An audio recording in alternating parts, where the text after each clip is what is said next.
They're laying down the dippity-doo. Ward and Al, SiriusXM, Canada Talks.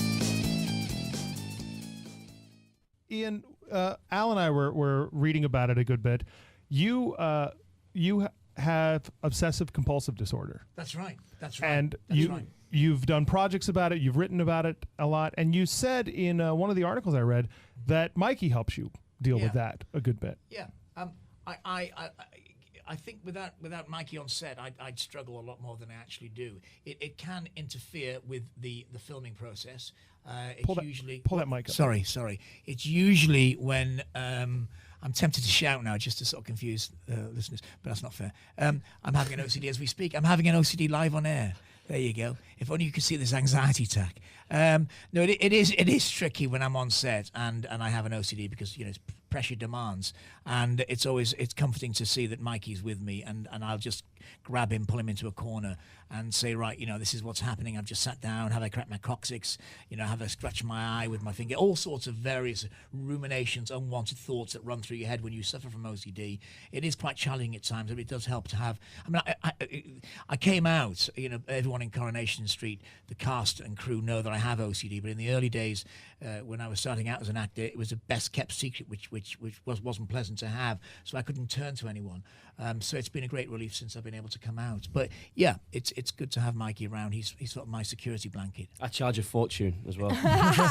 Well, what I found it, because I let listeners of this show know I am very big on people telling their stories, and I talk a lot about my battles with mental illness and all that kind of stuff. And in one of the interviews I read with you that I thought was really touching and nice is you talked about when you finally did feel brave enough to go and get help and then got a diagnosis, the relief you felt, which was something that I could relate to so much because I was diagnosed in my early to mid 20s. Okay.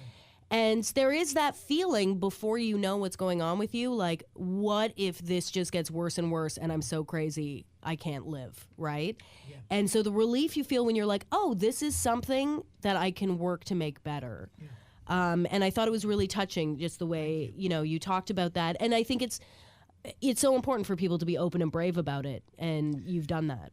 Yeah, I mean, I bore people rigid now. I shout from the rooftops about my illness because I think you need to continually get the message out there, because even in 2014, there's still a lot of ignorance. Mm-hmm. In fact, I purchased an OCD doll recently from a comedy shop, so it was considered a big joke. And I just think when you have children who are suffering from OCD and are crippled by it, it's not so funny. Yeah. So yes, there is humour. I wrote a film called Dirty Filthy Love, and I insisted there was humour in it because I didn't want to be patronising. We can laugh about it. We can take time out, and it doesn't become, sort of a too serious a subject, because sometimes when something is too serious, people switch off from listening about it. Mm-hmm. So that's important, but at the same time, you have to realise that it's not that funny if you're a sufferer. Mm-hmm. So yeah, I continually talk about it.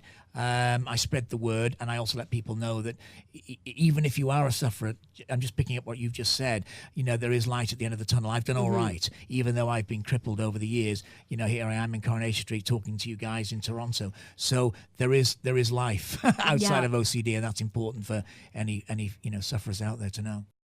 This is Canada Talks on SiriusXM, a voice from north of the border. SiriusXM 167.